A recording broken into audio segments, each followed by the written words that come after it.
Versículo 11. Marcos 8:11. Hoy le he titulado Señales, Levadura, Panes o Jesús. Porque hay gente en estos relatos que estaba buscando señales. Hay gente que estaba teniendo levadura en sus vidas. Hay gente que estaba más preocupada por los panes que por Jesús. Y hoy en día, en el mundo, en nuestro medio, inclusive acá en este salón, en Hutchinson, hay gente buscando dinero, hay gente buscando sexo, hay gente buscando drogas, buscando ser amados, buscando tener logros, buscando trabajo, buscando fama, buscando un nombre, buscando la paz, buscando una religión tal vez, o tal vez solo tratar de sobrevivir. Hay gente buscando sueños, visiones, señales. Pero ¿y Jesús? ¿A dónde queda Jesús? ¿Es acaso Jesús para nosotros esa piedrecita que está en el zapato que nos estorba? Y si no vamos a la iglesia mucho, y si no oramos, y si no hacemos algo, está ahí como que, ay, me molesta, tengo que hacer esto para sacármelo de mi conciencia. ¿Qué estamos buscando hoy? ¿Qué estás tú buscando? ¿Qué estás haciendo en esta vida? ¿Hacia qué o tras qué estás yendo? Déjame decirte, con amor, pero con crudeza, con sinceridad, que si no estás haciendo de Cristo, de Jesús tu prioridad, si Dios no es tu prioridad, entonces eres un idólatra. Entonces algo más lo es. Si Jesús no es nuestra prioridad, y a menudo podemos reconocer todos que tarde o temprano no lo es. Tarde o temprano nos enfrentamos a dificultades, a pruebas, y nos fijamos más en las circunstancias, y estamos tratando de conseguir un ascenso, y estamos tratando de conseguir dinero, y estamos tratando de tener fama nosotros, o estamos tratando de huir de la gente, lo que sea que estemos persiguiendo. Si no es Jesús, es pecado. Si Jesús no es nuestra prioridad, algo más lo está haciendo. Si Jesús no es el centro, alguien más tiene el trono de tu corazón. Y si todos nos examinamos, nos daremos cuenta que tal vez es un hombre, una mujer, un esposo, una esposa, cualquier pasión, cualquier placer. Puede ser hasta el ejercicio, puede ser el propósito de nuestra vida. ¿Pero es eso lo que Dios quiere? ¿Es eso lo que Dios quiso decir cuando dijo: busquen primeramente el reino de Dios y su justicia, y todo lo demás vendrá por añadidura? Sabemos esto. Sabemos que la Escritura nos manda a ver a Cristo, mirar las cosas de arriba, poner nuestra mirada en Él, a buscar a Dios por sobre todas las cosas. No quiere decir que todos vamos a ser religiosos y misioneros. No. Todos los trabajos, todos los perfiles, todas las actividades del mundo son necesarias. El hecho que los Carlson vayan a ir a Monterrey, si el Señor lo permite, no quiere decir que todos nos tenemos que ir de misiones a Monterrey, o que todos nos tenemos que ir de misiones a un lugar. No necesariamente. Pero que nuestra prioridad tiene que ser Jesús. Que nuestra prioridad tiene que ser buscar su reino, que nuestra prioridad debe ser Dios y no las cosas de este mundo. Pero a menudo nos encontramos dedicando toda nuestra vida, dedicando nuestros años mozos, dedicando nuestra belleza, nuestro tiempo a todo lo demás, y a personas y a cosas que son pasajeras. Eso no quiere decir que tengo que ser flojo en mi trabajo. Eso no quiere decir que tengo que ser un estudiante mediocre. No, es un cambio de chip. es quiero ser el mejor trabajador, quiero ser el mejor empleado, quiero ser el mejor estudiante, quiero ser el mejor maestro, el mejor académico, el mejor escritor de libros, el mejor jugador de fútbol, para la gloria de Dios. Y ahora mi enfoque, aunque me esfuerzo, lo hago para agradar a Dios. No quiere decir que el que cree en Dios, el Hijo de Dios, el cristiano, es mediocre. No. Quiere decir que va la mía extra para agradar a Dios, no para agradar al hombre. Y la Escritura, con todo esto que hemos dicho, promete, no que todos vamos a ser millonarios. Ya quisiéramos que esto fuera la promesa. No, pero dice que si Él es nuestro pastor, nada nos va a faltar. Pero dice que si le buscamos a Él, Él va a tener cuidado de cada una de nuestras necesidades. Una vez les dije una ilustración de un hombre que vivía como pobre. Vivía como pobre. O como cualquiera de nosotros, como normal, o sea, más, menos, pero bueno. Pero debajo de su casa tenía, sin saberlo, un pozo petrolero. El tipo era un billonario o más y murió sin saber que era rico. Y vivió como pobre siendo rico. Y a veces eso es lo que tenemos. Dios nos está diciendo, mira, esta es la clave de la vida. Esto es lo que debes hacer. Esto es lo que debes hacer. Y nosotros, ¿qué hacemos? Nos vamos por otros lados y nos vamos por donde nos lleva el viento. Donde va Vicente. Y nos olvidamos. Y Dios está con su palabra que siempre ha sido fiel, que siempre se ha cumplido. Ahí está claro, diciéndonos, este es el camino. Diciéndonos que Jesús es el camino, la verdad y la vida y que nadie viene al Padre si no es por Él. Y nosotros nos vamos por dioses pequeños, dioses falsos y nos vamos en búsqueda de objetivos inferiores. Y luego nos preguntamos por qué las cosas van mal. Y luego nos preguntamos por qué las cosas no hacen sentido. Y un jovencito tal vez buscando, claro, quiere comerse el mundo, un jovencito quiere ser el mejor, quiere casarse bien, se casan por agarrar lo que sea, por esta persona se casan en yugo desigual y aunque fueron criados en la fe, aunque conocieron del Señor y todo, se olvidan y se casan con alguien que no comparte lo mismo y después se preguntan por qué las cosas van mal.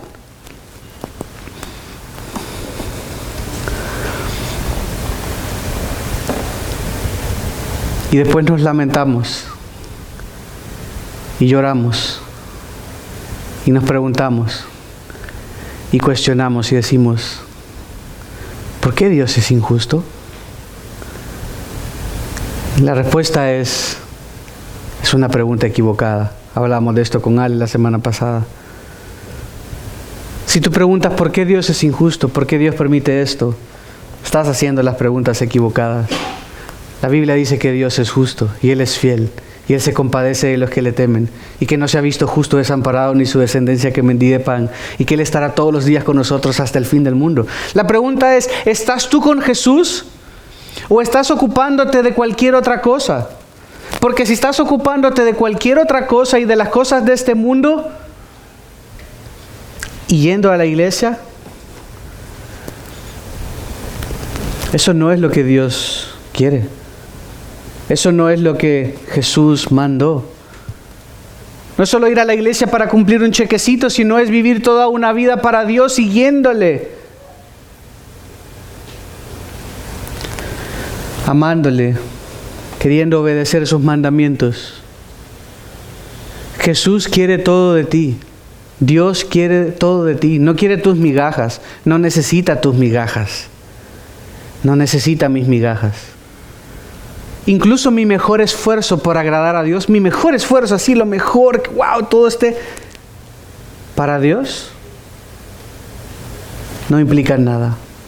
Porque nuestras mejores obras, nuestras buenas obras son para Dios y no lo hacemos con un corazón sincero, dice el Antiguo Testamento, como trapos de inmundicia. Dios quiere tu corazón. Dios no quiere obras. ¿No quieres que solo vayas al domingo a la iglesia y des un chequecito? No, Él quiere que vivas para Él y que camines con Él y que te dejes guiar por Él. Es lo que vamos a ver ahora en este texto. Dios quiere que todo tu corazón toda tu devoción sean para Él. Y eso va a cambiar tu vida radicalmente. Puede que seas hijo de Dios y estás viviendo para las cosas de este mundo. Estás como el hijo pródigo que se ha ido tras cosas secundarias, tras cosas banales. Eres hijo, pero estás lejos.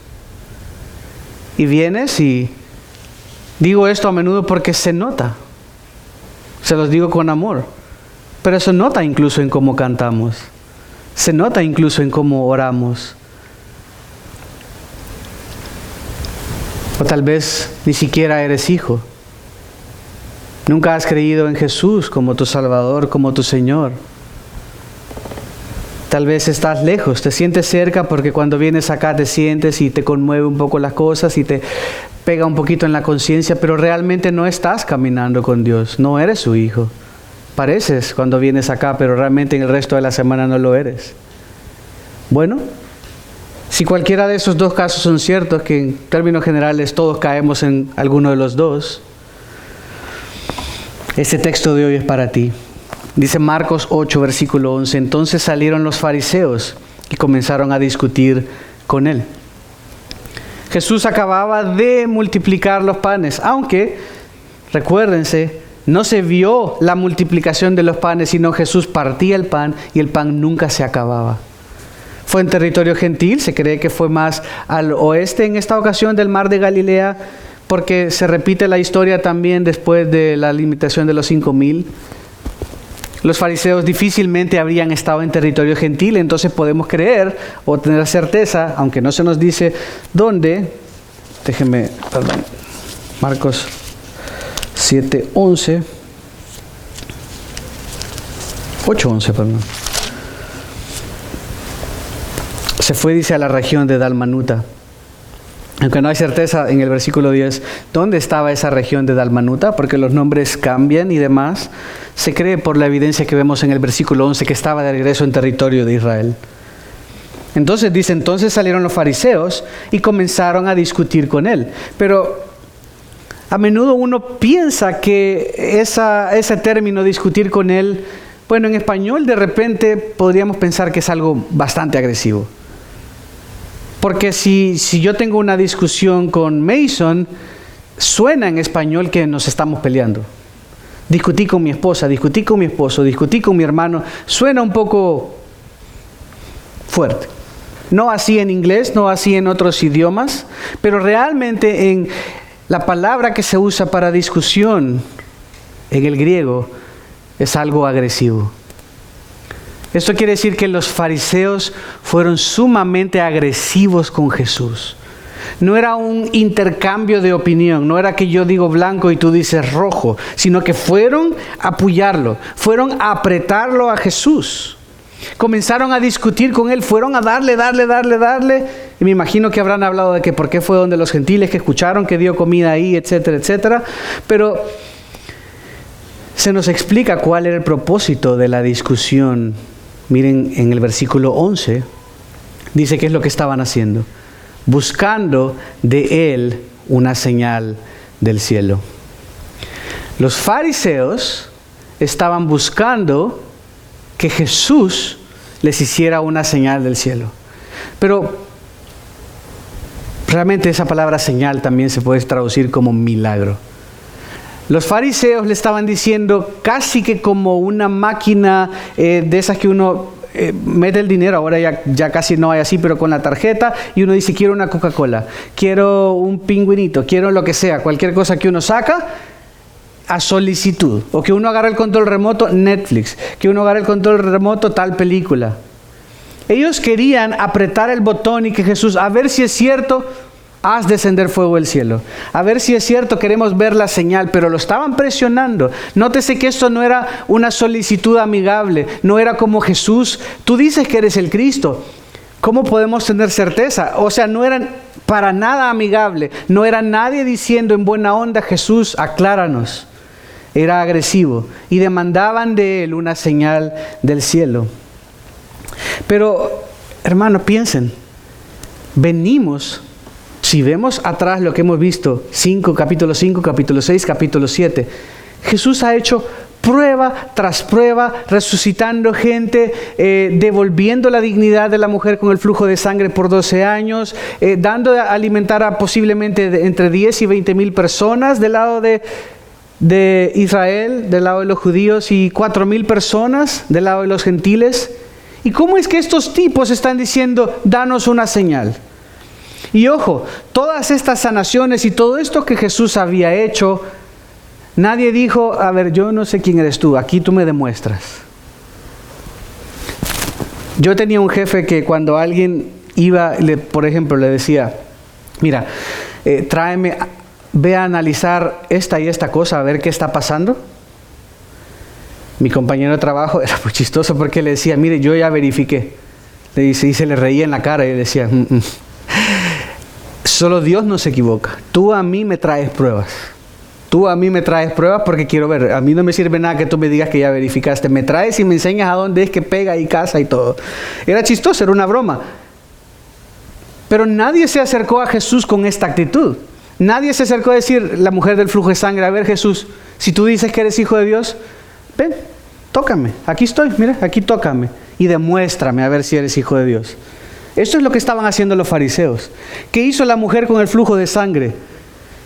Callada porque estaba en el ostracismo, estaba aislada.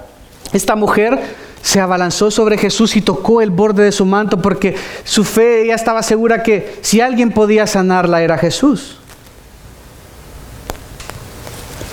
Venimos a ser testigos de que Jesús en el desierto alimentó a 4,000 personas.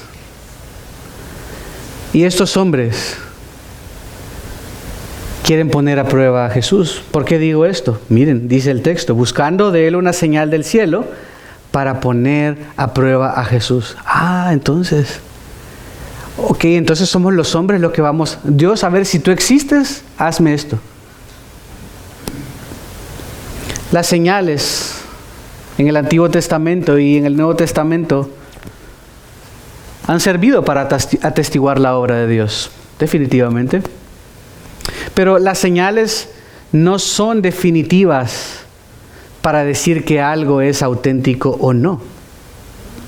Ya que hay incluso, y ha habido, hay falsos profetas que pueden hacer cosas, como pasó ante Faraón en Egipto. Por el tiempo no lo vamos a leer, pero recuerdan en Éxodo 7, versículos 8 al 12, como Aarón y su hermano hicieron milagros y los magos y hombres sabios de Faraón también. Y como la serpiente se comió a las otras serpientes, la de Moisés. Deuteronomio 13, 1 y 2 advierte en contra de profetas falsos. Hoy en día mucha gente dice, afirma ser profeta y hablar de parte de Dios, y son farsantes. En el Antiguo Testamento, si alguien decía hablar de parte de Dios y no se cumplía una coma, lo que tocaba era matarlo, apedrearlo. Hoy en día cualquiera dice cualquier cosa con puro sentimiento, con el hígado, y cuando no se cumple dice, bueno, es que lo que pasa, y uno le juega la vuelta. Pero las señales no son definitivas para probar que algo es auténtico. Estos hombres están diciendo, a ver, si tú realmente eres quien dices ser, demuéstranoslos. Ellos estaban siendo juez, estaban poniendo a Dios a prueba. ¿En serio? ¿Nosotros como humanos vamos a poner a Dios a prueba? Pensaban que ellos eran los que tenían que juzgar a Jesús. Su fe, decían ellos, era tan superior, tan suprema, que ellos creían que estaban en la posición de evaluar, venga, Jesús, haga descender fuego del cielo y vamos a ver si es cierto o si no. Pero ustedes recuerdan tiempo atrás que todos los milagros que Jesús hizo, y se acuerdan que los líderes religiosos dijeron que lo que Jesús estaba haciendo, lo estaba haciendo en el poder de Satanás. Ellos ya habían dado su evaluación. Los líderes religiosos vieron toda la revelación, vieron todo lo que Jesús estaba haciendo y llegaron a la conclusión como representantes del pueblo, esto es falso. Y por eso Jesús les comenzó a hablar en parábolas. Por eso Jesús comenzó a hablarles de esta manera. Quiero leerles Mateo 12:38.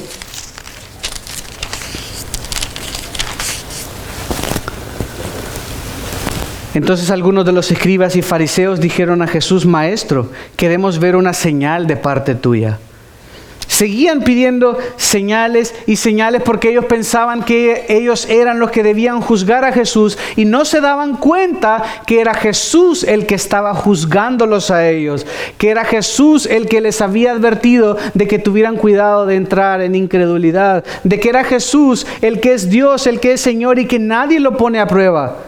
¿Quiénes somos nosotros para cuestionar a Dios? ¿Quiénes somos nosotros para decir Dios es así y asá, cuando Él se ha revelado claramente en la Escritura, y si no le conocemos, no vamos a saber lo que Él dice? Pero estos hombres, creyéndose superiores, vienen y quieren juzgar y quieren ser jueces de Dios. Colosenses dice que Cristo, Jesús, en Él habitaba corporalmente toda la plenitud de la deidad. Y aquellos hombres y mujeres sencillos, gentiles, apartados, rechazados, estaban humildes, reconociendo, entendiendo las parábolas, respondiéndole a Jesús. Regresa a Jesús y los otros les dice: aquí tú nos demuestras.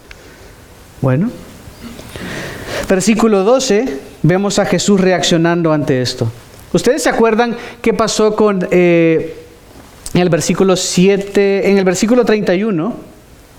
Capítulo 7, versículo 34. Antes de sanar al sordo mudo, dice: levantó los ojos al cielo, suspiró profundamente. ¿Se acuerdan de esto?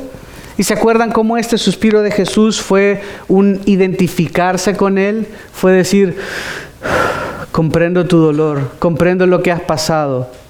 Estoy pasándolo contigo, estoy ahí contigo. Y después dice éfata y lo sanó. Jesús es el mismo verbo que dice, que se describe, la misma palabra dice que suspira profundamente en su espíritu. Pero esta no es de la misma manera, porque los fariseos no estaban teniendo ningún dolor.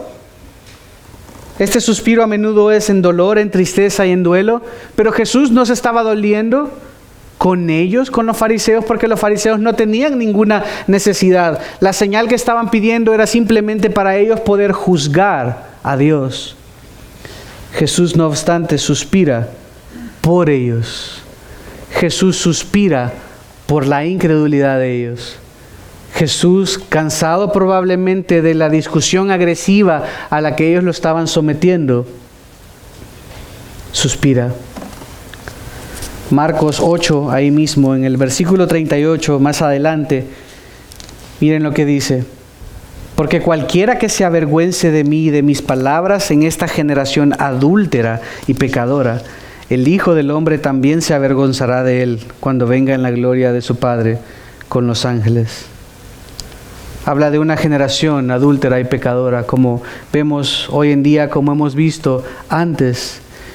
Y Jesús dice: ¿por qué pide señal esta generación? ¿Por qué pide un milagro? ¿Por qué están pidiendo un milagro si yo he obrado, si yo he hecho todas estas cosas? He hecho caminar al que no puede caminar, he dado vista al ciego, he abierto los oídos del sordo, he libertado la atadura de la lengua de los que no pueden hablar.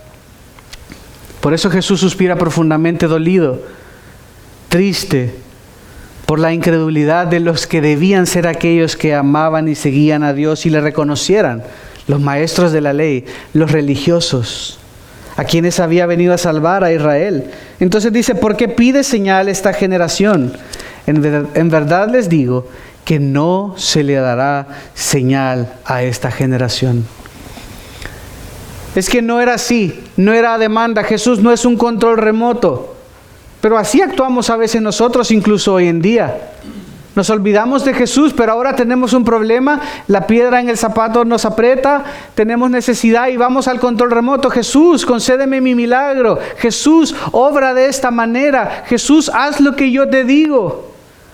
¿Y qué tal si Jesús te está diciendo: no te voy a dar señal? No es como yo quiero. Pregunta, ¿tienes una relación con Jesús? ¿Diaria, seguida, constante, normal? ¿O es Jesús acaso el genio de la lámpara? ¿Tienes la lámpara ahí en tu alcoba, en el librero, y vas y lo frotas y pides tu deseo? Porque a menudo así actuamos con Jesús, yo lo hago. Jesús no estaba para dar razones. Jesús no daría milagros o no haría milagros a demanda. No por necesidad, sino para ser juzgado. Estos hombres no estaban necesitados. Estos hombres necesitaban arrepentirse de sus pecados. Necesitaban reconocer que eran incrédulos. Así que Jesús les deja, dice versículo 13, 8:13, dejándolos se embarcó otra vez y se fue al otro lado del lago. Decidió no darle señal, la misma razón por la cual cuando ellos dijeron que los milagros que Jesús hacían, y se recuerdan, este es el pecado imperdonable, que vieron toda la revelación, vieron todo lo que Dios había hecho, le habían visto obrar, habían escuchado todo lo que Él tenía que decir, palabras de vida eterna, y ellos dijeron, ¿es cierto? Lo que vimos es cierto, sí pasó, pero eso es del diablo. Y Él les advierte, tengan cuidado, porque están llegando a un camino del no retorno. Y en lugar de prestar atención, seguían avanzando y seguían pidiendo señal. Y Jesús ya había hablado. Otra pregunta para hacerles pensar. ¿Acaso estás pidiendo tus señales para creer? ¿Estás pidiendo señales a Dios para ver si Dios me lo hace? Hay gente que hace, si yo hice un voto con Dios, si Dios me hace esto, entonces yo lo voy a seguir. ¿En serio? Estás viendo la revelación de Dios en su palabra, estás viendo todas las evidencias de lo que Él ha hecho y está claro ahí, no necesitamos más señal, todo está muy claro. Pero queremos que sea a nuestra manera, a nuestro modo. Dios es capaz de hacer lo que quiera, como quiera, cuando quiera. Y la fe que tenemos, incluso cuando oramos que el Señor abra una puerta, que seamos sanos, lo que sea, la fe no es en que el Señor lo va a hacer, sino en que el Señor lo puede hacer. Es diferente. Íbamos el otro día en el auto con la familia y puse una radio cristiana y comenzó a salir una canción. Y a mí me cuesta trabajo porque como soy músico, yo me enfoco más en la melodía y en las tonadas. Y yo realmente no voy escuchando lo que dice la canción, sino cómo suena la canción. Y voy escuchando todos los arreglos y qué hace el bajo y la trompeta y el teclado. Pero no pongo atención, me cuesta trabajo siempre, hasta en español, entender la letra. Siempre ha sido así. Sí, yo sé, soy torpe, lo siento. Pero mi esposa fácilmente pone atención a la letra. Y la canción decía algo como que yo voy a orar y Dios me va a hacer mi milagro y me va a sacar de esto. Básicamente, una y otra vez. Y esto no es bíblico, esto no está en la Biblia. Cuando habla en Efesios hablábamos de la palabra dunamis con grace y al principio dunamis es la palabra griega para poder y es la palabra que se usa al final del capítulo 1 de Efesios para describir el poder de Dios. El poder de Dios que reside en nosotros y que habitó en Jesús. El mismo poder de Dios, el Espíritu Santo que le levantó de entre los muertos. Pero nuestra fe no está basada en si Dios hace algo o no. Mi fe permanece firme siempre a pesar de que Dios no obre. Entonces, si Dios responde que sí y Dios cambia esta circunstancia, mi fe debería permanecer inalterable también si dice no. Porque si tú te molestas y si tu corazón cambia porque Él no hace lo que tú dices, estás siendo un fariseo. Está haciendo exactamente lo que estos hombres estaban haciendo. Porque creemos en que Dios puede hacer todo cuanto dice. Él es soberano, Él es todopoderoso. Y Él es capaz de hacer lo que Él quiera. Por eso siempre deberíamos de revestir nuestras oraciones. Señor, te pido que me ayudes con esto, te pido que me des esto, si tú quieres. Y a menudo ese si tú quieres debe ser informado por la Escritura también, porque ¿qué tal si le digo, Señor, quiero que me hagas sabio, si tú quieres? No aplica, porque dice, de la sabiduría es una de las pocas cosas que dice, el que tenga falta de sabiduría que la pida, y el Señor la va a dar con liberalidad. Entonces, Él quiere darnos sabiduría, no dice eso de las riquezas. Y si oramos, Señor, si tú quieres puedes estar conmigo durante esta operación. Tampoco aplica, porque Él quiere estar contigo, y si eres tu hijo, Él está contigo todos los días y hasta el fin del mundo. Oramos, por ejemplo, y a menudo se dice esto, somos dos, hemos venido solo dos, María y yo venimos al servicio, entonces Dios está aquí. ¿Es en serio? No, ese no es el contexto de lo que dice en Mateo cuando dice ese texto que cuando dos o más estén reunidos en su nombre, ahí está el Señor. Entonces si solo estoy yo, el Señor no está ahí. ¿Cómo no? Porque Dios está en todo lugar. Entonces no aplica. Pero debemos conocer la Escritura para saber cómo orar. Señor, si tú quieres, sáname. Si tú quieres, abre esta puerta. Si tú quieres, A, B, C, D. Y entonces ya mi fe no se sostiene en la señal, en el milagro, en la operación, en lo que sea que estoy esperando, sino en que Dios es fiel y soberano. Y aún más, que Él es bueno y que todo obra para bien, dice Romanos. Todo obra para bien para los que le aman. Y esto, aunque no es fácil, es bueno. Y es bueno para nosotros saber que aunque Dios diga no, o aunque no responda, aunque su pausa, aunque su silencio quiere decir espera, todavía no, es bueno para nosotros. Y dejándolos, dice, se embarcó otra vez y se fue al otro lado del lago. No ocuparía más tiempo con ellos. Pero pasó algo en el versículo 14 mientras iban en el agua. Dice que los discípulos se habían olvidado de tomar panes. O sea, no es la gran cosa. Imagínate que tú vas a un viaje y se te olvidó la comida. Uy, se te olvidó la comida. Bueno, ni modo, te tocará comprar ahí en una tienda de conveniencia, en un supermercado, en un McDonald's, qué sé yo. Pero bueno, aquí iban en el mar de Galilea, en el lago. Pero pues no era gran cosa. Jesús literalmente había dado de comer a 15,000 o 20,000 personas y después a 4,000 personas. Entonces, ¿por qué iban a preocuparse esta gente del pan? Todo lo que les preocupaba era el pan. Se olvidaron del pan. ¿Cuánto sobró? Después Jesús se los va a recordar. Y dice, los discípulos se habían olvidado de tomar panes y no tenían consigo en la barca sino solo un pan. Esta es ya la segunda vez que se les olvidaba lo que Jesús podía hacer. Porque tiempo atrás, con la alimentación de los 5,000, nunca habían visto a Jesús hacer algo así, pero Jesús lo hizo y sobraban 12 canastas. Cuando se enfrentaron a la multitud otra vez, en territorio gentil, Jesús dio de comer a 4,000 personas. Y a los discípulos ya se les había olvidado que Jesús había hecho el milagro. Y aquí dicen, si solo venimos los discípulos y solo tenemos un pan, y me imagino que se comenzaron a pelear. Siempre está el crítico, es que pues sí, es que Mateo siempre le pasa, es que es bien necio, bien olvidadizo, por andar saludando a la gente, por andar así, y me imagino cualquier cantidad de diálogos. Después de todo lo que habían visto ellos mismos, después de todo lo que los discípulos habían visto, seguían poniendo su mirada en las cosas de este mundo. A pesar de que habían y estaban con Jesús, que calmó la tempestad, que paró el mar, la tempestad en seco, que multiplicó el pan. Su enfoque era, se nos olvidó el pan. Y Jesús aprovechó la oportunidad, versículo 15 dice, Jesús les encargaba, y esto es, les mandaba, diciendo, tengan cuidado. Jesús comienza a advertirles de que tuvieran cuidado, que se cuidaran de la levadura de los fariseos y de la levadura de Herodes.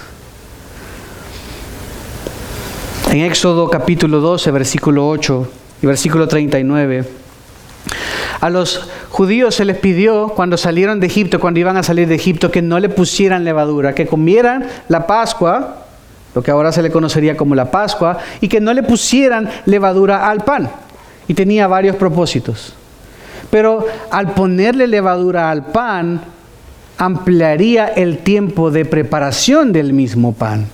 Comer un pan sin levadura es mucho más rápido que comer un pan con levadura por todo el proceso que llevan. Y ellos debían comerlo y debían estar listos para salir. De hecho, debían comer la cena de Pascua, ese día que el ángel de la muerte se acercaría a llevarse las vidas de los primogénitos, de todos aquellos dinteles que no estuviera la sangre del cordero ahí.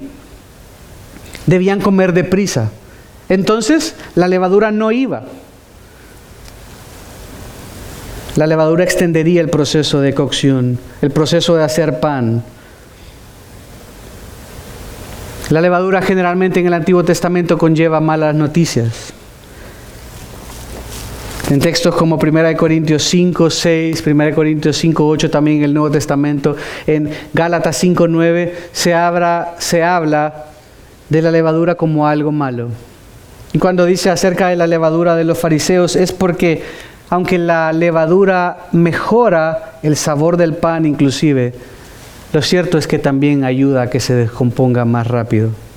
Se arruina más rápidamente debido a la levadura, porque la levadura, aunque mejora e infla y hace el pan más bonito, también hace que se corrompa o se destruya más rápido. Y Jesús les dice, cuidado con la levadura de los fariseos. No hagan eso que estos están haciendo. ¿Pero a qué se refería con levadura?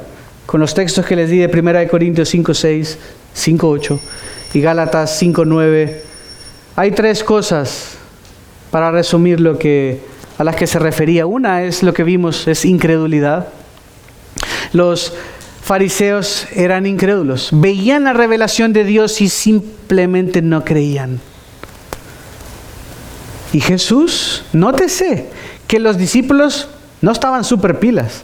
Los discípulos estaban casi que haciendo lo mismo. Los discípulos estaban viendo todo lo que Jesús hacía y ahora se estaban peleando por un pan.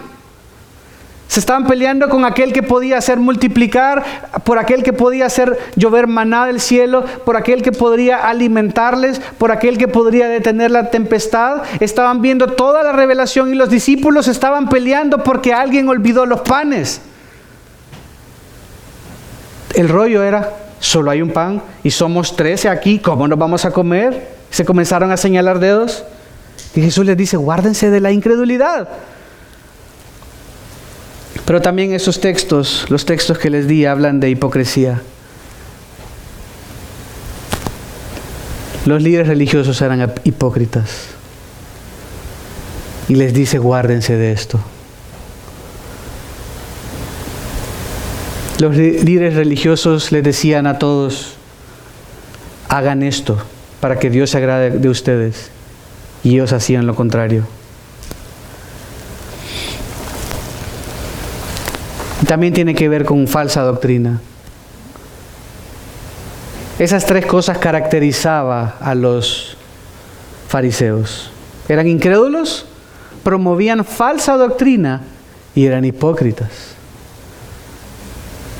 La falsa doctrina es la que hacía una falsa doctrina, quiere decir enseñanza, esa falsa enseñanza, esos mandamientos hechos por hombres, todas esas regulaciones y normas externas, todo eso era adición de los fariseos.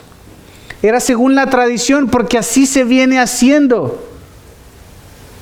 Sería el equivalente de que hoy generalmente en este lado del mundo, cuando oramos decimos, les invito a cerrar sus ojos. Cerramos los ojos. Y le decimos a los niños, cerremos los ojos para orar. Gracias, Señor, por el pan. ¿La Biblia dice que tenemos que cerrar los ojos para orar? No. Lo hacemos como para no distraernos. Y sí ayuda. Es más por tradición. Ok, listo. Está bien que lo hagamos. Entonces, si yo de repente veo a Faustino orando así, gracias, Señor, por esto. ¡Qué pecador! Uy. ¿Ven cómo fácilmente se puede hacer una tradición, una imposición religiosa, que la Biblia no dice nada al respecto? ¿Sí? Esto es lo que hacían los fariseos. Falsa doctrina como palabra de Dios, esclavizando a los hombres Y Jesús les dice a sus discípulos, cuídense de la incredulidad, cuídense de la hipocresía y cuídense de la falsa doctrina. Miren en Marcos capítulo 6, versículo 14. Estoy yendo un poco rápido. Los fariseos veían todo y no creían. Querían poner a Dios a prueba y a Dios nadie lo pone a prueba. ¿Quiénes somos para cuestionar a Dios? Marcos 6, 14 nos ayuda a entender eso de la levadura de Herodes. ¿Por qué? ¿Qué tiene que ver Herodes acá? Miren, 6:14. El rey Herodes se enteró de esto, pues el nombre de Jesús se había hecho célebre. Y la gente decía, Juan el Bautista ha resucitado entre los muertos. Por eso es que estos poderes milagrosos actúan en él. Pero otros decían, es Elías. Y otros decían, es un profeta. Versículo 16, al oír esto, Herodes decía, Juan, a quien yo decapité, he resucitado. La levadura de Herodes era básicamente lo mismo que los fariseos. Herodes vio toda la evidencia, se dio cuenta de los milagros que habían pasado, se dio cuenta de lo que Jesús había dicho,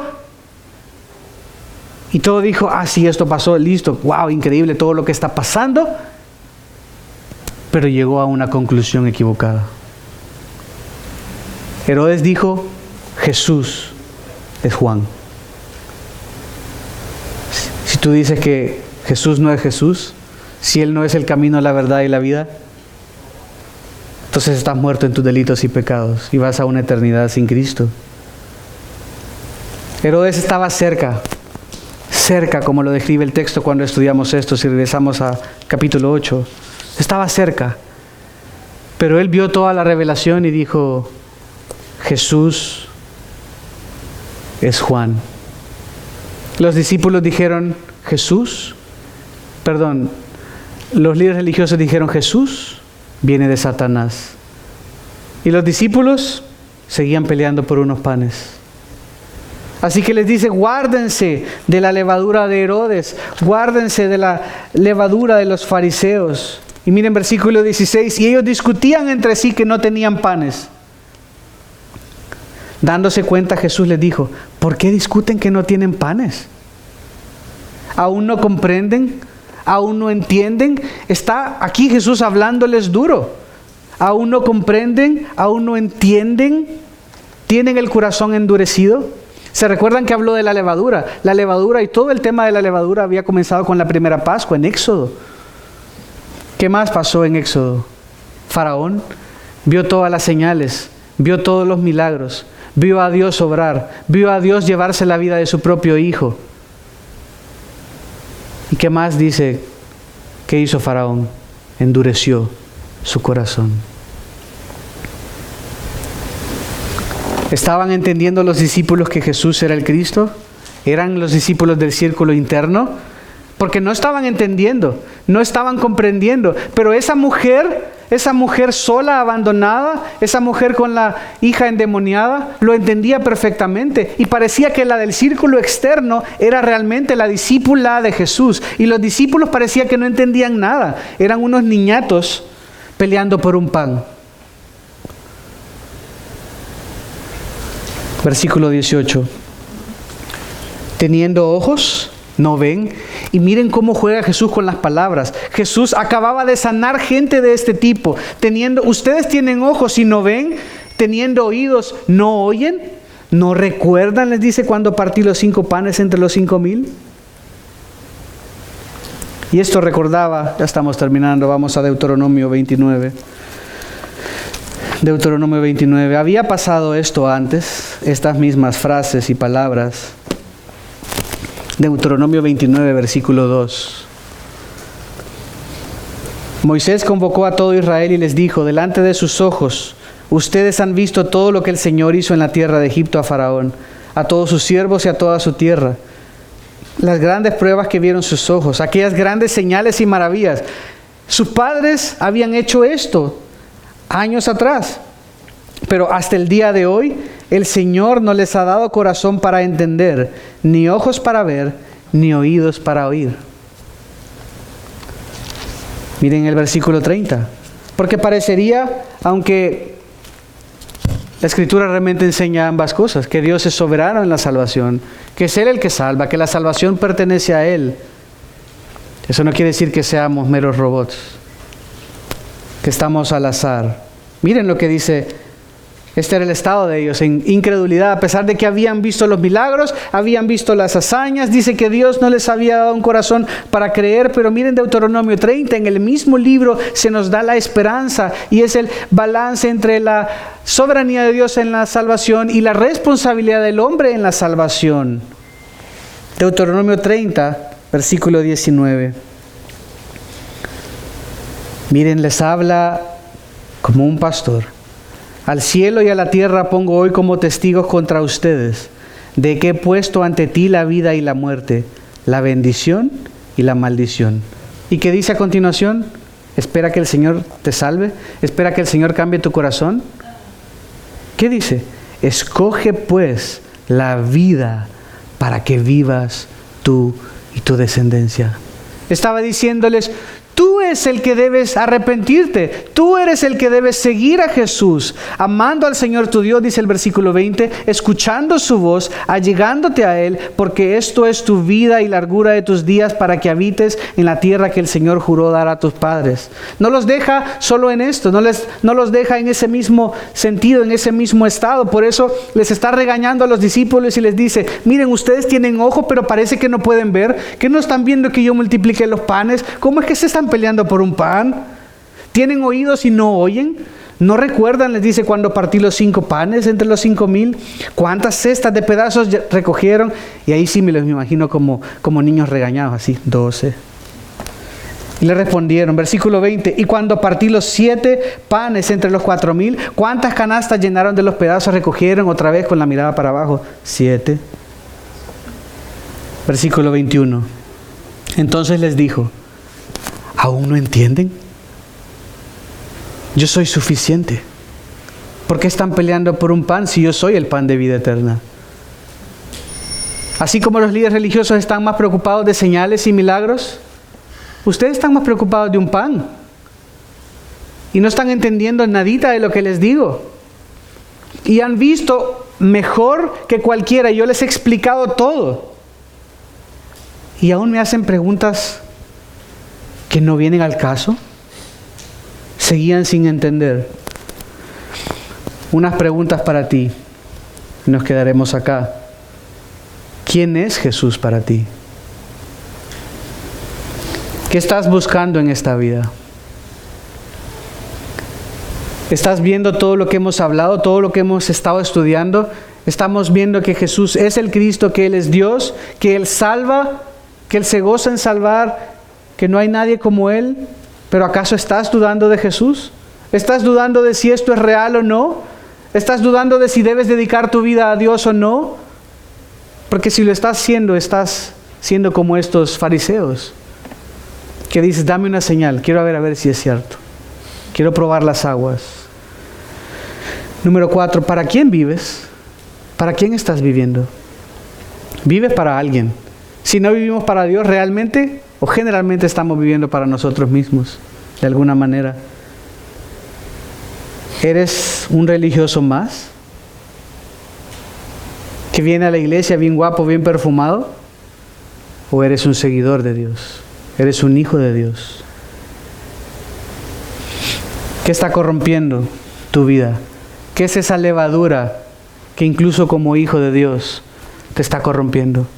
¿Qué es eso que está haciendo que te infles pero realmente sin sustancia? Solo en apariencia, sin valor nutricional y ayudando a que te descompongas, a que te apartes de Dios. ¿Cómo está tu corazón hoy? ¿En qué estado estás mientras escuchas todas estas cosas? ¿Cuál de estas preguntas te dio cosquillas en el estómago?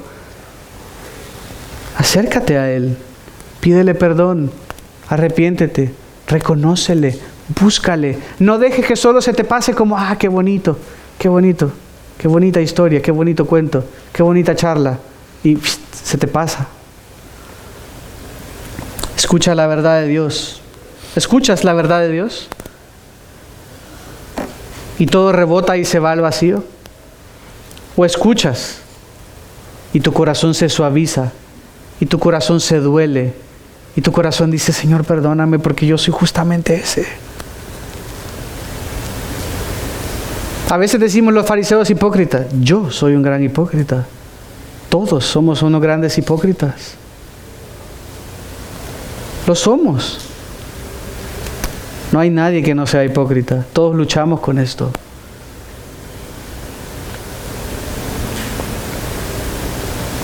¿Acaso su palabra suaviza tu corazón? Y estás permitiendo que la palabra de Dios te transforme. Para eso estamos acá, para aprender, para poner en práctica esto, para que nos transforme. No para decir, todos ustedes son culpables y todo lo que les dije, no estoy diciéndolo yo como fariseo desde una perspectiva superior, sino como hermano. Porque es lo que dice la palabra. Estoy transmitiendo lo que la palabra de Dios dice para, como dice Colosenses 1, para presentar a todo hombre maduro en Cristo. Para que esa palabra nos transforme y nos vivifique, para que no sigamos igual. Si yo no les digo la verdad de lo que dice la palabra de Dios, sería un religioso más que solo me interesa que estén acá y llenen y todos felices y todos, el pastor. No. Lo que queremos y lo que debemos hacer es crecer juntos en este proceso de santificación.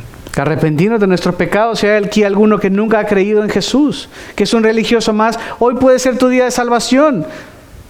Cree en Él, que Él es tu Señor y Salvador. Arrepiéntete de tus pecados y decide seguirle. Así como Moisés le puso la decisión a los israelitas, hoy es el día, decide pues seguir al Señor tu Dios, les dice. Permite que la palabra te transforme. Evita la levadura de la incredulidad, la levadura de la hipocresía, la levadura de la falsa doctrina, falsas enseñanzas, falsas cargas que Dios no pone en ningún lado. Que la palabra de Dios nos transforme. Que hoy pueda ser el día de salvación para aquel que no ha creído y se da cuenta de, yo he sido un buen religioso. Y ni siquiera un buen religioso.